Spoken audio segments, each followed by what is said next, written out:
नमस्कार दोस्तों, मैं हूं सिद्धार्थ और आपका मेरे YouTube चैनल सिडुकेटर में स्वागत है।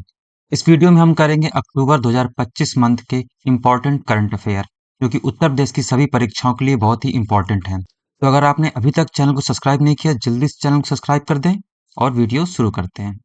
पहली न्यूज है प्रधानमंत्री उज्ज्वला योजना मुफ्त सिलेंडर वितरण।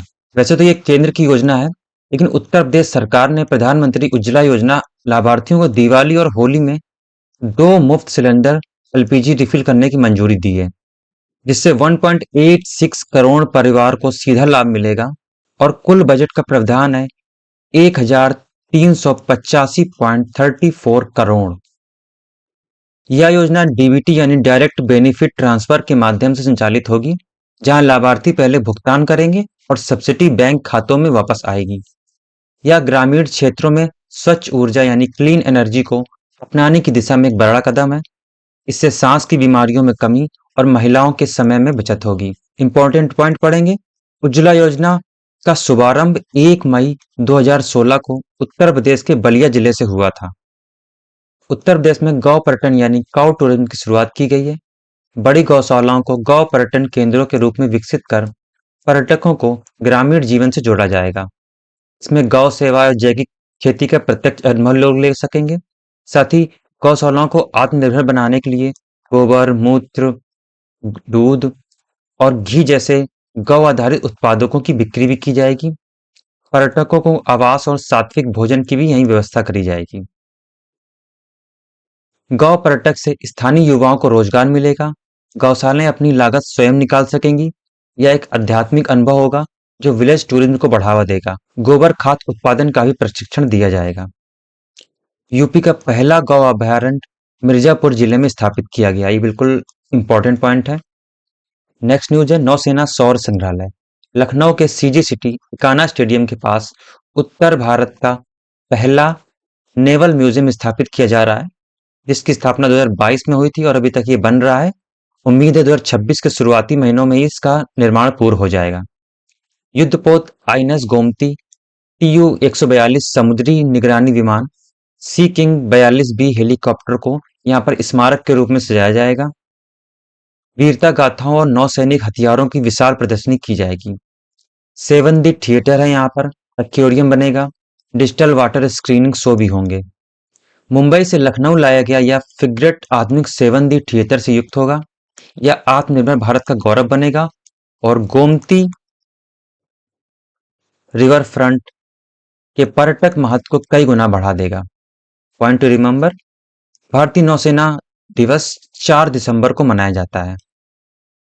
फोर्थ न्यूज है दुर्घटना पीड़ितों की सहायता हेतु राजवीर पुरस्कार। सड़क दुर्घटना में घायलों को समय पर अस्पताल पहुंचाने वालों को नगद पुरस्कार की घोषणा की गई है। गोल्डन आवर यानी दुर्घटना के पहले 1 घंटे के अंदर अस्पताल पहुंचाने पर 5,000 तक का नगद इनाम दिया जाएगा। वर्ष के सर्वश्रेष्ठ मददगार चुने जाने पर केंद्र से 25,000 का पुरस्कार मिल सकता है। कुल पुरस्कार 1 लाख रुपए है, जो कि 4 विजेताओं में बांटा जाएगा। पूछताछ से राहत होगी। पहचान गोपनीय रखने की अनुमति होगी। अस्पताल में पैसा जमा करने, पंजीकरण फॉर्म भरने पर मजबूर नहीं किया जाएगा। नेक मददगार योजना पुलिस के डर को खत्म कर घायलों को मदद करने के लिए प्रेरित करेगी। दुर्घटना के पहले 1 घंटे में 4 मिलने से जीवन बचने की संभावना 93% तक बढ़ जाती है। यूपी पुलिस रियल टाइम सत्यापन कर पुरस्कार वितरण करेगी। यूपीएसआरटीसी की स्थापना 1972 में हुई थी। सड़क सुरक्षा हेतु 1988 को मोटर वाहन अधिनियम प्रभावी है। फिफ्थ न्यूज है जिला खनिज फाउंडेशन यानी डिस्ट्रिक्ट माइनिंग फाउंडेशन नियम 2025। यूपी कैबिनेट ने खनन प्रभावित क्षेत्रों हेतु डीएमएफ नियम 2025 का प्रख्यापन मंजूरी प्रदान की है। डीएमएफ फंड का 70% स्वास्थ्य, पर्यावरण और शिक्षा पर खर्च होगा। ये सबसे इंपॉर्टेंट पॉइंट है। सोनभद्र और मिर्जापुर जैसे जिलों का व्यापक लाभ मिलेगा। राज्य स्तरीय समिति पारदर्शी निगरानी सुनिश्चित करेगी। उत्तर प्रदेश की पहली खनिज नीति वर्ष 1998 में घोषित की गई थी। सिक्स्थ न्यूज है इंस्पायर पुरस्कार नवाचार में उत्तर प्रदेश अव्वल। इंस्पायर अवार्ड मानक योजना में यूपी ने 2.8 लाख नामांकन कर राष्ट्रीय रिकॉर्ड बनाया है। इसके अंतर्गत कक्षा 6 से कक्षा 8 तक के छात्रों को विज्ञान प्रदर्शनी होती है, जो कि नामांकन पिछले वर्ष से 17,000 अधिक वृद्धि हुई है। प्रतापगढ़ और प्रयागराज जिलों ने सर्वश्रेष्ठ प्रदर्शन किया है। यह योजना छात्रों में स्थानीय समस्याओं का समाधान खोजने के लिए प्रेरित करती है। यूपी के सरकारी स्कूलों की सक्रियता दर्शाती है कि राज्य में स्टार्टअप संस्कृति, वैज्ञानिक दृष्टिकोण की नींव मजबूत हो रही है। यानी बच्चे स्कूल से ही स्टार्टअप की तरीके सीखेंगे इस योजना के तहत। यूपी का पहला साइंस पार्क गाजियाबाद में स्थापित किया गया है। ये एक स्टैटिक न्यूज है। सेवंथ न्यूज है, शास्त्रीय संगीत दिग्गज पंडित छन्नू लाल मिश्र जी का निधन हो गया है। हिंदुस्तान शास्त्रीय संगीत के प्रख्यात गायक पंडित छन्नू लाल मिश्रा जी 89 वर्ष की आयु में निधन हो गया है। ठुमरी, दादरा, कजरी की अद्वितीय वैश्विक कलाकार थे ये। 2020 में भारत के दूसरे सर्वोच्च पुरस्कार पद्म विभूषण से सम्मानित किया गया है। बनारस और किराना घराने के अनूठा मेल प्रस्तुत करते थे ये। इनका जन्म आजमगढ़ जिला में हुआ था। पंडित जी ने बनारस की मिट्टी की सुगंध को अपनी गायिका में पिरोया। उनकी चैती और होली के गीत विश्वविख्यात थे। उनके निधन से शास्त्रीय संगीत के एक स्वर्ण अध्याय का अंत हुआ, जो भावी पीढ़ी के लिए सदैव मार्गदर्शक रहेगा।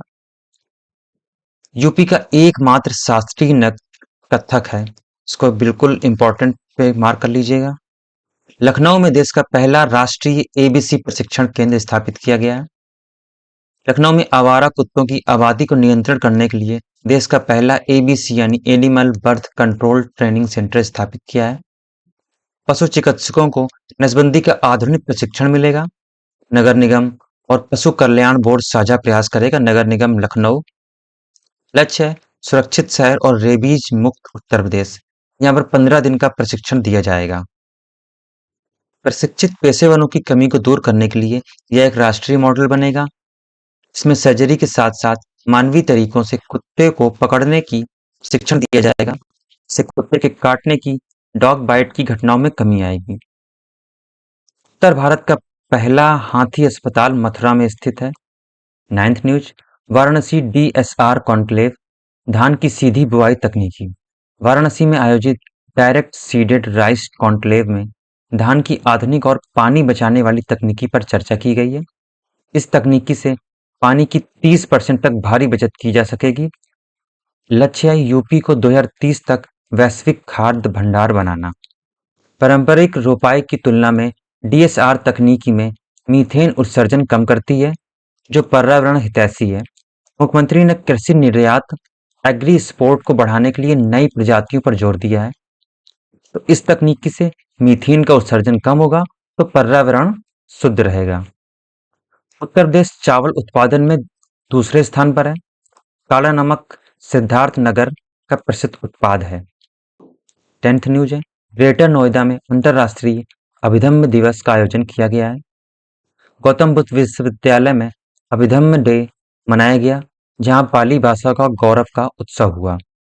बुद्ध के स्वर्ग से संकिसा यानी फर्रुखाबाद में लौटने की स्मृति में यह आयोजन हुआ है। 15 देशों के बौद्ध भिक्षु इस कार्यक्रम में उपस्थित रहे। पाली भाषा को शास्त्रीय दर्जा मिलने का विशेष समारोह था। इससे पहले 6 भाषाओं को शास्त्रीय भाषा का दर्जा मिल चुका था: तमिल, संस्कृत, कन्नड़, तेलुगु, मलयालम और उड़ीसा। और 2024 में 5 नई भाषाएं इस पे जोड़ी गई हैं: मराठी, पाली, प्राकृत, असमिया, बंगाली। 11th न्यूज है, घड़ियालों की सुरक्षा में यूपी का वैश्विक कीर्तिमान। अंतर्राष्ट्रीय प्रकृति संरक्षक संघ ने घड़ियाल सुरक्षा हेतु पहली बार ग्रीन स्टेटस आकलन जारी किया है, जिसे यूपी की प्रशंसा हुई है। चंबल जो नदी है, चंबल दुनिया का सबसे सुरक्षित घड़ियाल आवास है। अवैध रेत खनन के रोक से आबादी में भारी सुधार हुआ है। स्वच्छ जलीय पारिस्थितिकी का वैश्विक प्रतीक घड़ियाल है। 1970 के दशक 98% क्षेत्र में यह प्रजाति विलुप्त हो चुकी थी। वर्तमान में 681 वयस्क घड़ियाल बचे हैं। घड़ियाल की जो माउथ होता है पतला होता है, जबकि जो क्रोकोडाइल होता है उसका काफी ये चौड़ा होता है। ग्रीन स्टेटस का अर्थ है कि प्रजाति की रिकवरी हुई है। चंबल में वन विभाग ने अंडे की हैचिंग हेतु विशेष तकनीकी अपनाई है। यूपी की जलीय जैव विविधता संरक्षण नीति का एक ये वैश्विक परिणाम है। चंबल राष्ट्रीय अभयारण्य की स्थापना 1900 में थी। 12th न्यूज है, यूपी सरकार की नई ड्रोन सुरक्षा और नियंत्रक नीति। राज्य में ड्रोन के सुरक्षित उपयोग हेतु ड्रोन पॉलिसी लागू की गई है ताकि सुरक्षा पुख्ता रहे। धार्मिक स्थलों के ऊपर नो फ्लाई जोन, यानी मंदिरों के, मस्जिदों के, धार्मिक स्थलों के। डिजिटल स्काई पोर्टल पर पंजीकरण अनिवार्य होगा, यानी कि आप किसी भी ड्रोन खरीदने के बाद उसको उड़ाने से पहले आपको उसको स्काई पोर्टल पर पंजीकरण करना होगा। पुलिसिंग और ट्रैफिक में ड्रोन का व्यापक उपयोग किया जाएगा। नेक्स्ट न्यूज है, वाराणसी गंगा क्षेत्र का सबसे स्वच्छ हवा वाला शहर। CREA की रिपोर्ट के अनुसार वाराणसी ने वायु गुणवत्ता में 17 शहरों में शीर्ष स्थान पाया है, यानी कि सिर्फ गंगा के किनारे जो बड़े सिटी बसे हैं उनमें वाराणसी सबसे स्वच्छ है। यहाँ पर ई बसों और घाटों के सौंदर्यीकरण का असर हुआ है, जिससे हवा स्वच्छ हुई है। वायु गुणवत्ता निगरानी स्टेशनों का व्यापक जाल यहाँ पर फैला है। वाराणसी को NCAP के तहत मॉडल सिटी का सम्मान भी मिल चुका है। गंगा के बाद बात करेंगे गोमती नदी की, जो कि लखनऊ की लाइफलाइन है। लखनऊ की गोमती को प्रदूषण मुक्त बनाने हेतु मुख्यमंत्री ने कायाकल्प मिशन को हरी झंडी दी है। अब 95% सीवेज नालों को बंद किया जाएगा। नदी के तटों पर इको पार्क और हरित पट्टी का विकास किया जाएगा। प्राकृतिक प्रवाह बहाल करने हेतु वैज्ञानिक ड्रेजिंग की जाएगी, यानी वैज्ञानिक लोग बार बार आके यहाँ पर चेक करते रहेंगे कि क्या कमी है क्या नहीं। गोमती एक मैदानी नदी है और इसका उद्गम जो है पीलीभीत शहर से होता है। नदी की गहराई और जैव विविधता बहाली से भूजल स्तर में भी सुधार होगा, जो कि लखनऊ के भविष्य हेतु महत्वपूर्ण है। गोमती नदी का उद्गम पीलीभीत के गोमत ताल से होता है। यह गंगा की प्रमुख सहायक नदी में एक है। नेक्स्ट न्यूज है, ऑपरेशन शिकंजा, आर्थिक अपराधों पर पुलिस का प्रहार। इकोनॉमिक ऑफेंसेस विंग यानी EOW ने ऑपरेशन शिकंजा के तहत राज्य के 23 बड़े आर्थिक अपराधियों को गिरफ्तार कर लिया है। गबन और धोखाधड़ी में फरार अपराधियों की धरपकड़ हुई है। बेनामी संपत्तियों की कुर्की की प्रक्रिया तेज हुई है। भ्रष्टाचार मुक्त यूपी हेतु जीरो टॉलरेंस अभियान चलाया गया है। कुर्की यानी सीज करना। व्हाइट कलर अपराधों के विरुद्ध कानून के शासन को सुदृढ़ कर एक साथ कई जिलों में छापेमारी की गई थी। व्हाइट कलर अपराध वे अपराध होते हैं जिसपे बिना किसी कानूनी प्रक्रिया के किसी भी दोषी को नहीं पकड़ा जा सकता है। यूपी पुलिस का मुख्यालय लखनऊ की सिग्नेचर बिल्डिंग में स्थित है। नेक्स्ट न्यूज है, फाइलेरिया संक्रमण की दर में भारी तो नहीं थोड़ी गिरावट आई है। यूपी के 51 जिले में फाइलेरिया संक्रमण की दर में 1% नीचे आई है, जो कि स्वास्थ्य विभाग ने अपनी जीत मानी है। 544 ब्लॉकों ने संक्रमण नियंत्रण मानक प्राप्त किए हैं। वर्ष 2027 तक राज्य को फाइलेरिया मुक्त बनाने का लक्ष्य रखा गया है। फाइलेरिया एक मच्छर जनित रोग है जो हाथी पांव का कारण बनता है। हाथी पांव यानी जैसे इसका ये बिल्कुल पैर फूल गया है, उसको फाइलेरिया हो गया है। यूपी के मास ड्रग एडमिनिस्ट्रेशन के जरिए करोड़ों लोगों को कवर किया गया है। आशा कार्यकर्ताओं की मेहनत की यह बड़ी उपलब्धि है। पॉइंट टू रिमेंबर में यूपी के संचारी रोगों का दस्तक अभियान विश्व स्तर पर इसकी प्रशंसा की गई। नेक्स्ट न्यूज है, रक्षा मंत्री द्वारा भविष्य की सेना पुस्तक का विमोचन किया गया। तो रक्षा मंत्री राजनाथ सिंह जी ने जनरल अनिल चौहान जी की पुस्तक ready, relevant and resurgent second shaping A future ready force book का अनावरण किया है, जो कि यूपी डिफेंस कॉरिडोर की रणनीतिक भूमिका पर चर्चा की गई है। रक्षा विनिर्माण में आत्मनिर्भरता की प्रबल पुकार है। इसमें भविष्य के युद्धों और साइबर सुरक्षा का गहरा विश्लेषण किया गया है। तो बुक का नाम याद रखना है, ready, relevant and resurgent second shaping A future ready force. अगली न्यूज है, अपराध मुक्त यूपी, 256 खूंखार अपराधियों का खात्मा। तो वर्ष 2017 से अब तक यानी 2025 तक पुलिस इनकाउंटर में 256 अपराधी ढेर किए गए।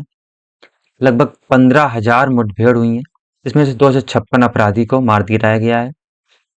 सबसे इंपॉर्टेंट ये है, मिशन शक्ति 5.0 मिशन के तहत ये पहल की गई है। कानून व्यवस्था ने भारी वैश्विक निवेश को आकर्षित किया है, क्योंकि कानून व्यवस्था सही हुई है तो यूपी में निवेश भी बढ़ा है। नेक्स्ट न्यूज है, यूपी औद्योगिक क्रांति, 4,000 नई इकाइयां स्थापित। यही कानून व्यवस्था सही हुई है तो 4,000 नई इकाइयां भी स्थापित हुई हैं। वित्तीय वर्ष 2024-25 में यूपी में 4,000 नई इकाइयां यानी फैक्ट्रियां शुरू हुई हैं, जो कि एक औद्योगिक का रिकॉर्ड है। सभी 27,000, ये 4,000 नहीं हुई, कुल मिलाकर 27,000 हो गई हैं, जिसमें 12.8 लाख श्रमिक कार्यरत हैं। इन्वेस्ट यूपी स्कीम के तहत देसी विदेशी निवेश कंपनियों का निवेश हुआ है। नोएडा को इंटीग्रेटेड एआई सिटी विकसित करने की योजना बनाई गई है। यूपी अब देश का चौथा सबसे बड़ा औद्योगिक राज्य बन गया है। फार्मा टेक्सटाइल सेक्टर में राज्य ने वैश्विक बेंचमार्क सेट किए हैं। क्षेत्रीय असंतुलन को दूर करने हेतु पिछड़े जिलों में उद्योगों को बढ़ावा दिया जा रहा है। गीडा यानी गोरखपुर इंडस्ट्रियल डेवलपमेंट अथॉरिटी की स्थापना 1989 में गोरखपुर में हुई थी। नेक्स्ट न्यूज है, पराली प्रबंधन हेतु कृषि यंत्रों पर 50% तक की सब्सिडी। पराली यानी गेहूं या और धान के कटाई के बाद जो भी कचरा बचता है उसको पराली कहते हैं। तो इसको किसान लोग जला देते हैं, जिससे प्रदूषण होता है।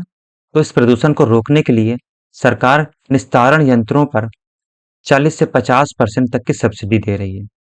अगर आप 10,000 तक के कोई उपकरण खरीदते हैं तो उस पर कोई सब्सिडी नहीं है, लेकिन 10,000 से 50,000 तक के उपकरण खरीदते हैं तो 2,500 रुपए तक की सब्सिडी मिलेगी, और 50,000 से अधिक की कीमतों के उपकरण खरीदते हैं तो 5,000 रुपए तक की सब्सिडी मिलेगी।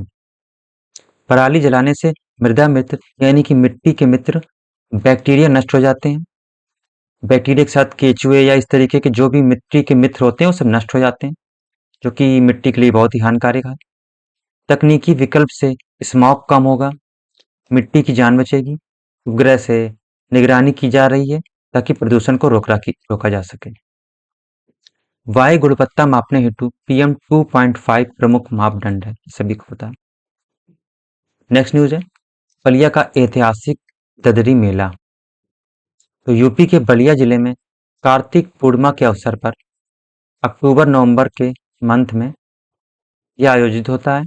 यह मेला महर्षि भृगु के शिष्य दर्दर मुनि के सम्मान में प्रतिवर्ष लगता है। तो यह भारत का दूसरा सबसे बड़ा पशु मेला है। कार्तिक पूर्णिमा के अवसर पर गंगा तट पर इसका भव्य आयोजन होता है। लोग इस पे स्नान करने भी आते हैं। क्षेत्रीय हस्तशिल्प और लोक कलाओं का बड़ा एक संगम है। ददरी मेला सांस्कृतिक और ग्रामीण अर्थव्यवस्था का एक संगम है। बलिया जिले में अंग्रेजों के विरुद्ध बहुत सारे विद्रोह हुए थे, इसे बागली बगिया के नाम से भी जाना जाता है। तो ददरी मेला दूसरा सबसे बड़ा पशु मेला है। सबसे बड़ा जो पशु मेला है वो बिहार के सोनपुर में लगता है, जिसे सोनपुर मेला या हरिहर मेला के नाम से जाना जाता है। अगली न्यूज है, मतदाता सूची पुनरीक्षण SIR 2.0 अभियान का आगाज। SIR यानी कि स्पेशल इंटेंसिव रिवीजन यानी कि विशेष गहन पुनरीक्षण। निर्वाचन आयोग ने मतदाता सूची की शुद्धिकरण हेतु यूपी में SIR 2.0 अभियान शुरू किया है। पूरे देश में 51 करोड़ मतदाता इस पे शामिल होंगे। BLO घर घर जाकर डेटा रियल टाइम सत्यापित करेंगे। मृत और फर्जी मतदाताओं के नाम इससे पाया जाएगा। लोकतांत्रिक सुदृढ़ीकरण और चुनावी पारदर्शिता का लक्ष्य है। वोटर नामांकन प्रपत्र SIR अब 2002 से 2004 के बीच में अभिभावक या परिजनों का विवरण दर्ज किया जा रहा है। अनुच्छेद 324 भारत के निर्वाचन आयोग को मतदाता सूची तैयार करने और चुनाव कराने का पर्यवेक्षण और नियंत्रण करने की शक्ति प्रदान करता है। राष्ट्रीय मतदाता दिवस 25 जनवरी को भारत में मनाया जाता है। नेक्स्ट न्यूज है, लर्निंग बाय डूइंग यानी करके सीखना बोर्ड, शिक्षा में अनुभवात्मक सुधार। यूपी के 3,288 सरकारी स्कूल और डाइट यानी जिला प्रशिक्षण केंद्र में लर्निंग बाय डूइंग मॉडल को विकसित करने की योजना बनाई गई है। इसमें किताबी ज्ञान के साथ लैब और वर्कशॉप की गतिविधियों पर जोर दिया जाएगा।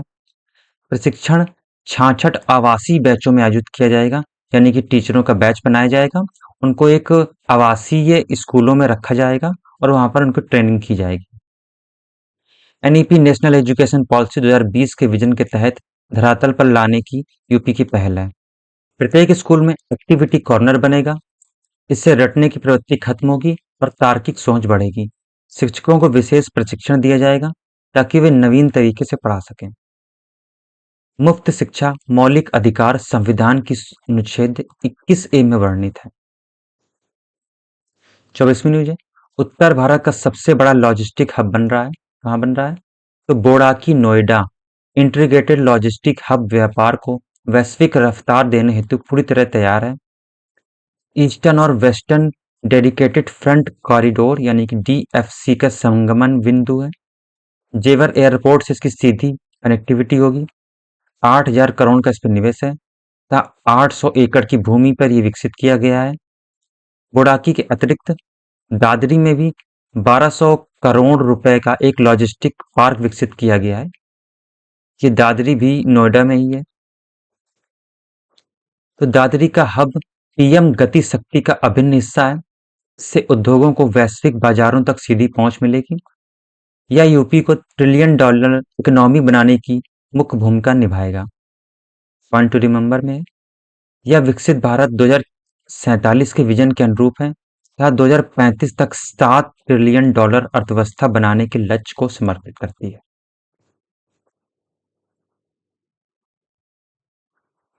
अगली न्यूज है, गन्ना SAP 30 रुपए की भारी वृद्धि की गई है। किसानों की बड़ी जीत है। पेराई सत्र 25-26 हेतु सरकार ने SAP में 30 रुपए प्रति क्विंटल की बढ़ोतरी की घोषणा की गई। तो जो सामान्य गन्ने हैं उनका राज्य समर्थित मूल्य यानी SAP 360 रुपए से बढ़ाकर 390 कर दिया गया है, यानी कि 30 रुपए की बढ़ोतरी की गई है। और जो जल्दी पकने वाली गन्ने की किस्में हैं उनको 400 रुपए प्रति क्विंटल का भुगतान किया जाएगा। राज्य के 46 लाख गन्ना किसानों को इसमें 3,000 करोड़ रुपए की अतिरिक्त आय होने की संभावना है। यूपी चीनी उत्पादन में देश में शीर्ष पर है, यानी कि यूपी में सबसे ज्यादा चीनी का उत्पादन होता है। एसएपी वृद्धि के साथ एथेनॉल उत्पादन को भी बढ़ावा दिया जा रहा है। गन्ने से एथेनॉल बनती है जो कि पेट्रोल में मिलाई जाती है। उत्तर प्रदेश को भारत का चीनी का कटोरा भी कहा जाता है। भारतीय गन्ना अनुसंधान लखनऊ में है और भारतीय शर्करा संस्थान कानपुर में है। इस वीडियो में हमने बात करी अक्टूबर मंथ की इंपॉर्टेंट न्यूज के बारे में। नेक्स्ट वीडियो में बात करेंगे अक्टूबर मंथ के MCQ के बारे में। अगर आपने चैनल को सब्सक्राइब नहीं किया है तो चैनल को जल्दी सब्सक्राइब कर लीजिए, वीडियो को लाइक कर दीजिए।